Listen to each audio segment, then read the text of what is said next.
There's a lot of people in what we call the health coverage gap that expanding Medicaid would help. They're kind of stuck in the middle with too much income from Medicaid, but not enough to get help from the health insurance marketplace.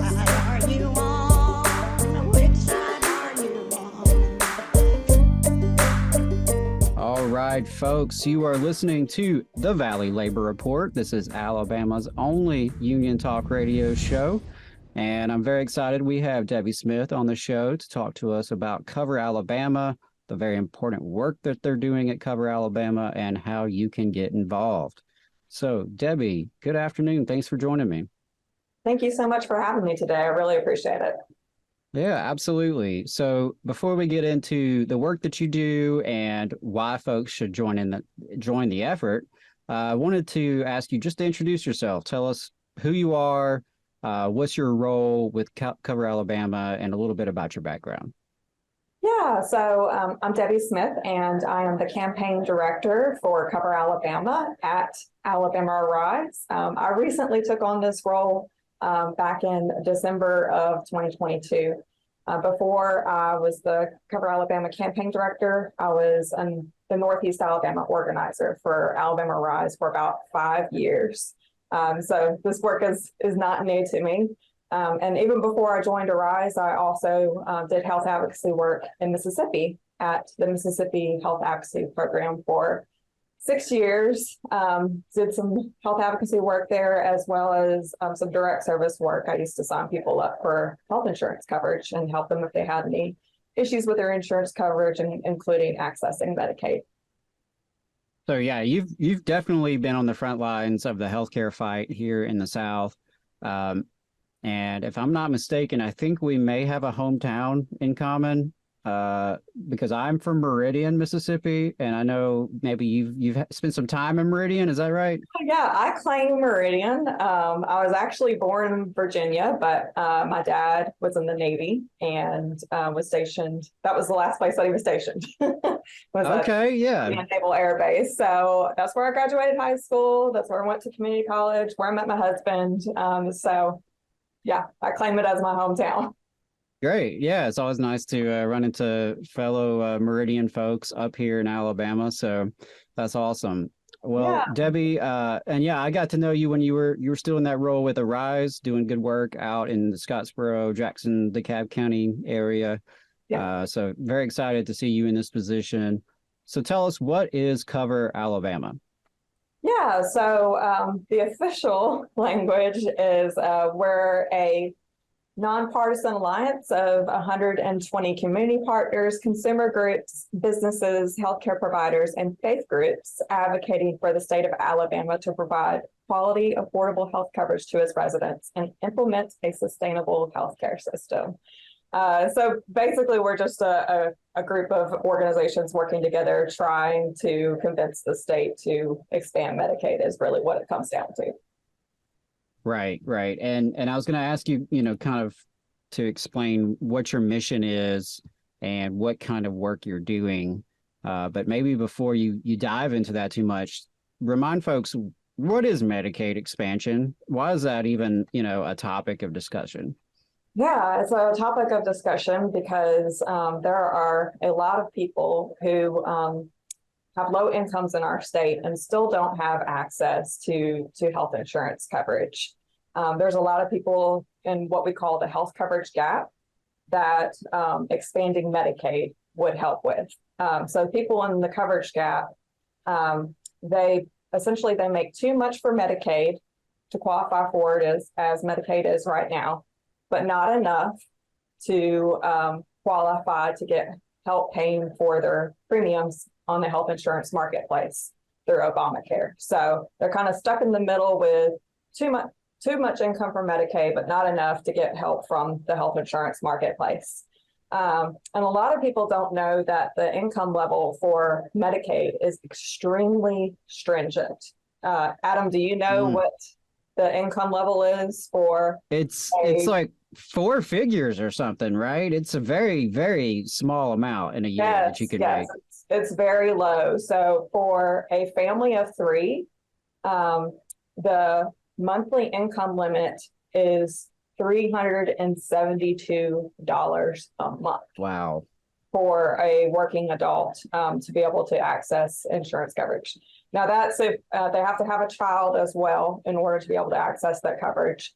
And there are different income limits for people with disabilities, people in nursing homes, and pregnant women and children. Those are higher income limits. But if we're talking about people, like young adults and between 18 and 65, then that's the income limit that you're looking at, and you have to have a child. So if you have a very low income and you don't take care of a child, then it's possible that you'd have absolutely no access to Medicaid coverage.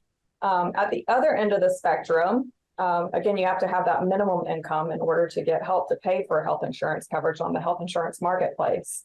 You actually have to make $2,072 a month in order to qualify. So $2,072 or more per month in order to get help on the health insurance marketplace. So obviously that's a huge gap, right? It is.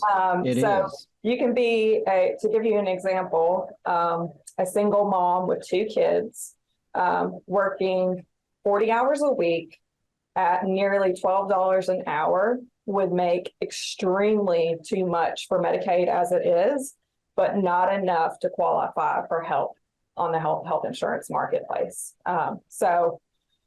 It's pretty stringent requirements. There's a lot of people who would benefit from Medicaid expansion. About 300,000 people across the state would benefit from us closing this gap and filling this hole and allowing these people to access health coverage where they don't have any other options right now. Right. And I was going to ask that in terms of the amount of people. This is not just a handful of folks that are caught in this gap. When you're talking about such a drastic difference, 300,000 roughly Alabamians who fall in this gap. And, the idea that a working class mother, a single mom making $12 an hour could not qualify for Medicaid in the state of Alabama, but of course won't be able to afford, decent health coverage if it's even offered through their job. I mean, it's just, right. Yeah. So we're thinking about restaurant workers, we're thinking about home health aid workers, childcare workers. Like these are all people that you want to be healthy too. Right. So. And y'all have highlighted like barbers, hairdressers, folks like that maybe aren't as in the news, aren't as discussed as much. But again, there's another group of workers who are interfacing with the public every single day, and they are caught in this gap. So Cover Alabama, as you mentioned, is a coalition of groups. Y'all are doing the work of pushing for Medicaid expansion, which, on this show, we've been very clear about as to me and to Jacob as well. It's just one of those no-brainer policies that, it's sad that we're still having to argue over it and advocate for it. But on that mission to achieve Medicaid expansion in Alabama, y'all have an upcoming lobby day.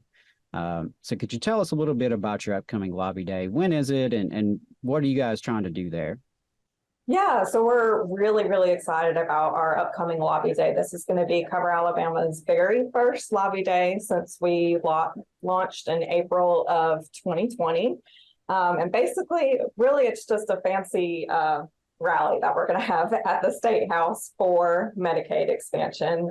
So we're going to have various speakers there to talk about the need for Medicaid expansion. So we'll have people who are actually in the coverage gap sharing their stories of what it's like to be in the coverage gap and why they're there, why we should expand Medicaid. I think those are the stories we want to highlight and uplift the most because it really personalizes it, puts a face on Medicaid expansion, not just a topic. Not just a hot topic around the State House. These are real people who are suffering, right? So we want people to see and hear those stories because they're so important. In addition to that, we're also going to have business leaders, faith leaders, rural healthcare providers talking about their different perspectives on why we need to close the coverage gap in Alabama. So it'll be about an hour long, again, rally type bill. We're hoping people will bring signs and we'll be inviting the press there as well to cover the event. really excited about it, and I'm really hoping that people, walk away with a sense of inspiration and that we can get this done. I didn't tell you the date and time, did I? You didn't. So yeah, remind us, when is the lobby day, and what's the logistics on that? Yeah, okay. So it's going to be Tuesday, March 21st at 11 a.m. to noon. It's going to be in Montgomery on the State House steps. And so people will just meet up at 11 o'clock and have a chance to gather materials. Again, just have the opportunity to listen to those speakers that I just mentioned. And then after the rally / press conference, we're going to make sure that people have all the materials that they need to go speak with their lawmakers right after that rally and let them know that they would like to see Medicaid expanded in Alabama. So if someone's listening and they've never been to the State House before, they've never lobbied, quote unquote, their legislator, y'all are gonna try to make it as painless a process as possible. It seems like y'all are really trying to prepare folks. So as you said, right after the event, they can go, they can find their state senator, their state representative, and have a conversation. That's right. And we're going to have those materials that you need, as far as we'll have talking points ready for you. We'll have fact sheets that you can give to your legislators with the information about who's in the coverage gap, as well as the economic impact, because let me tell you, those numbers are great. So people can just share that information with their lawmakers right afterwards. But if you register in advance, you'll also get a packet to help prepare you beforehand with all that information, as well as a training of our grassroots lobbying training that we did about a month ago that you could potentially watch to help you get prepared for the lobby day. Absolutely. I mean, and that's one of the things I love about Cover Alabama and Alabama Rise that y'all are, working with is y'all are very intentional about supporting your members in doing the work. The thing about it is that even though this is a huge coalition and it does involve, some fairly prominent folks, it does involve business groups and faith leaders. But at the end of the day, when ordinary citizens from the grassroots level are fighting to make policy changes, we don't often have the benefit of high dollar lobbyists and huge PAC contributions that are behind us and things of that nature. It's all about the people power. And so I feel that y'all really try to harness that people power. And I think the experience of hearing from folks in the coverage gap, I would hope is going to be very powerful for folks to take away. Because in my experience, we can speak statistics and we can talk facts. And while I love that stuff, not everybody does, right? You say 300,000 people could get health care, and, some folks may struggle to conceptualize, well, 300,000, okay. But when you start to hear the personal stories of someone's mother, someone's brother, someone's child, who's working hard day after day, but just can't get ahead because of the high cost of health care, and there's something on the table to fix it. Yep. I think that's huge. Absolutely. And you mentioned you want the attendees to feel inspired that this can be done. What are you hoping the legislators take away from this experience? Because conceivably, they're going to have a lot of conversations on the 21st with their constituents. What do you hope they take away?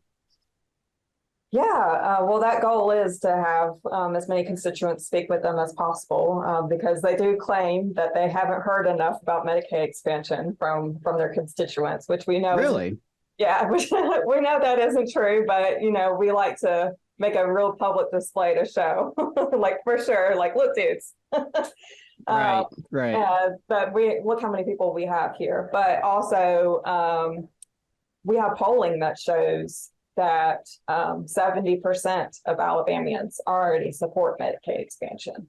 So, and that, including a majority of Republicans, if I'm not mistaken. Including a majority of Republicans. So I think that's the biggest message that we want to send home to the legislators is look at all these people who showed up. This is a representation of that polling that we have showed you over the last couple of years. people want this done. You need to give up your politics, stop whining over it, and give people access to healthcare. It makes sense, to give people the coverage that they need, not only and morally, but also financially. We can do it. Yeah, and I'm glad you kind of stopped with that perspective there, because it is the right thing to do just from a humanitarian level. The idea that our brothers and sisters in the community are suffering when they don't have to. But one thing that Alabama Rise, Cover Alabama, even Auburn University researchers and others have really done a good job hammering home the economic impact. And I've often said on the show that Medicaid expansion in Alabama would be one of the most significant economic development projects in recent history of our state. I think it would go right up there with, the TVA and the Alabama Community College system and some of these other major pieces of infrastructure and investment in our state. So I didn't necessarily have this on my list for you, but could you elaborate any more on why would Medicaid expansion be good, not just for the people who are gaining health care, which is obvious, but what about for the rest of the state and the state's economy? Yeah, I mean, so as you were saying, like it would be really, really great for our state's economy and have just as much impact as, like having Redstone Arsenal in Huntsville. So we would expect that about 20,000 new jobs would be created from Medicaid expansion, and that 20,000 jobs? 20,000 jobs, and it now, would an economic I got to stop you there. I got to stop you there because 20,000 jobs, that's a lot of jobs. And I hear a lot of politicians on my TV and see them in my newspapers bragging about 100 jobs here, 300 jobs there.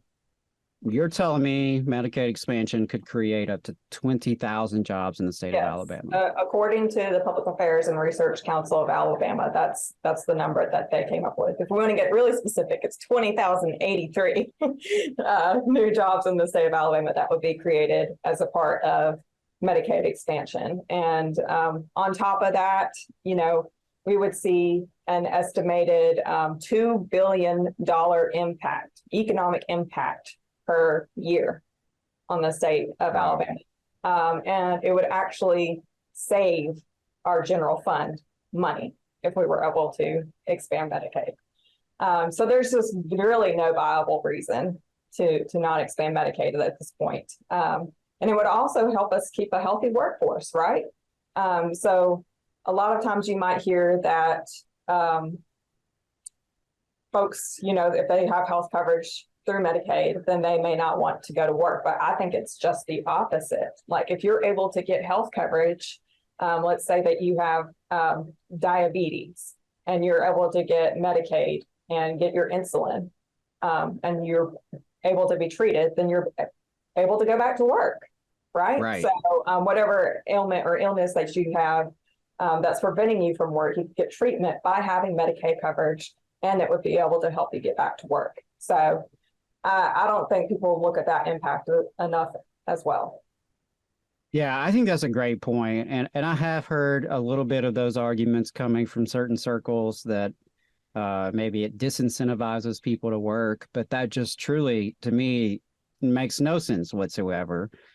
Because someone who is without health coverage is not treating their illnesses or their injuries, which ultimately is going to result in more missed work. Right. I mean, I think the example of someone with diabetes is a perfect one. That's a situation where people need ongoing health care, ongoing medication to maintain. And so, this is for, and as you explained earlier about the gap, right? This is for working people. These are people who have jobs. They are earning money. They are earning wages, but the wages are not enough to get the subsidies, but it's too much for the current Medicaid system. So it's, I know there's a tendency among some to demonize government assistance and demonize government benefits. But this is something that provides health coverage for working people, people who need the health coverage. And ultimately, that's going to lift all boats by benefiting our economy and, the job impact, the economic impact. And the last thing on that I wanted to kind of pull out for a sec is the financial aspect of it, because if I heard you correctly, this will ultimately save money for the general fund. And I believe the research has been pretty clear that this is a program that will pay for itself. Yes. It seems there maybe is some more debate about like upfront costs potentially, but it seems pretty clear that like once this thing's up and running, it's not going to be a drain on the budget. In fact, it will be a boon to the budget, and will save in certain other areas, while of course will benefit from the additional revenues created by the economic activity. So when I hear legislators say they can't afford to do it, what's up with that? Well, I just have to think and hope that maybe they haven't been educated on some of the new developments that have happened with Medicaid expansion over the last couple of years. So yeah, you're right. Before some new economic incentives were passed, we would have had to look for some upfront costs, about $225 million a year for Medicaid expansion. But with the American Rescue Plan that passed back in 2021, there was actually an incentive for holdout states to go ahead and expand their Medicaid program, where they would offer a 5% increase in the current Medicaid match rate for the first couple of years in order to pay for it. It's strange to pretend as if something that will pay for itself is unaffordable. And something that, and something business folks know full well is that sometimes you spend some money to make some money. Sometimes you invest and the investment pays off.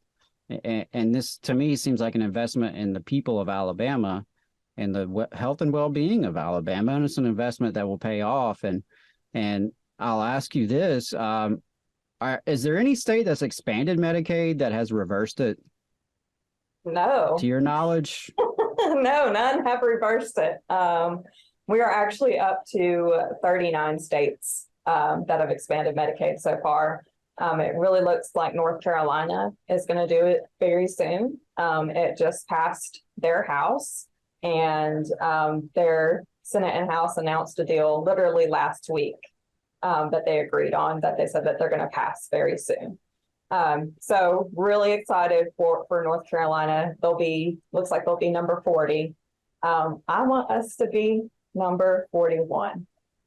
And I'm really pray and hope that we can do that. And I know that we can, as long as we have everybody speak up and speak out for Medicaid expansion and put it on the top of the list of legislators' minds. Absolutely. And this, this seems like, if we're going to do it, why not now? Why not this year? There's momentum behind it. Now we've got other states in the South that have done it. Taxpayers in these other states, their federal dollars, they're enjoying the full benefits of those federal dollars they pay towards the Medicaid program, whereas we are not in the state of Alabama. So, as you said, it's going to take a people push. It's going to take folks really talking to their legislators and having conversations and sharing not just the facts, but those anecdotes as well. Those of you who are listening, if you're in the coverage gap, or if you have a family member, a coworker, a friend in the coverage gap, those stories sometimes resonate more with legislators than, the facts and figures. Oh, perhaps absolutely. It shouldn't be that way, but it is often. Yeah. Those personal stories are so crucial to turning the tide. So, and we do story collection on that. So if you do have a story that you would like to share to help us get Medicaid expansion across the finish line, you can visit coveralabama.org/share your story there. I also want to mention how you can go about letting us know that you'll be at Lobby Day. That's also on coveralabama.org, and it's under the Action tab, and you'll see 2023 Lobby Day. You can just click on that and that'll take you to the registration page. If you can't make it to lobby day for some reason, which I know a lot of your viewers are going to be up in North Alabama, so I know it's a little bit of a trek to get down to Montgomery, right? Well, that's no excuse. You need to still have your voice heard, right? Absolutely. So we made it really easy for you. You can just go to coveralabama.org/alert, and you can put your information about where you live into that, and it'll pop up an email that you can send to your legislators demanding that they expand Medicaid and giving the reasons why we should go about doing it. So please take a moment to do that, to fill out that action alert and email your legislators about Medicaid expansion. It can make all the difference in the world. And that will also go about signing you up for other emails from Cover Alabama. So you'll know about events that we have coming up. And we do, occasionally we'll do regional events, like I'm sure we'll do some in Huntsville over the next few months. So yeah, lots of benefits to going there and filling out that alert for us. Absolutely. So I definitely encourage folks to get plugged in, go to coveralabama.org/alert, contact your political representation, be signed up for the email list. Like if you live in the state of Alabama and you care about working class people, you are a working class person, I just can't recommend it enough that you should be signed up with Cover Alabama to support the work they're doing, to join in on the work that they're doing. And you guys are on social media as well, correct? Yes, yes. We're on Facebook and Twitter. Just awesome. at Cover Alabama on Twitter and Cover Alabama on Facebook. So you can follow us there. Awesome. Was there anything else that you wanted to share with our audience about Cover Alabama, your upcoming work, or Medicaid expansion in general? Yeah, just know that we can get this done. If we can, I know we've been working on it for a while, but I really believe we're at a point of momentum where if we really all come together and speak as one and demand Medicaid expansion from our legislature and from Governor Ivey, that'll happen. It'll get done. And these folks without health care coverage, who aren't able to go to the doctor, who aren't able to access prescriptions, they'll finally be able to get the health care that they need and deserve. So please stand with us and take action. Absolutely. I second that 100%. This is the year to get it done. We can't keep kicking this can down the road. There are too many people who stand to benefit, too many people stand to suffer if it continues, if the status quo continues. And we can see the news, we can see legislators talking about extra money in the budget, even in the general fund budget, not just the education budget. In fact, I saw the number 300 million. So the money's already there. Let's be real. Right. So there's extra money there. That's before you even factor in that the money. The extra incentive. Yep. Right. The extra incentive. Then you've got the economic impact of how it's going to pay for itself. I mean, we're out of time is up for excuses. Yes. The excuses aren't going to work anymore. It is up to everyday people to join together and make this happen. So Debbie Smith from Cover Alabama, thank you so much for being on the show. Thank you for the work that you're doing in Montgomery and across the state of Alabama. And we really encourage all of our listeners to stand with you and join the effort. Thank you so much, Adam. I really appreciate it. Absolutely. You just saw a clip from the Valley Labor Report. We are live every Saturday morning from 9:30 a.m. till 12:30 p.m. And we pride ourselves on keeping all of our content free to everybody so that we can talk to as many working folks as possible. If you support the work that we're doing, you think that it's important, you think that it's good, then consider making a monthly contribution to the project, and you can do that on our website, tvlr.fm.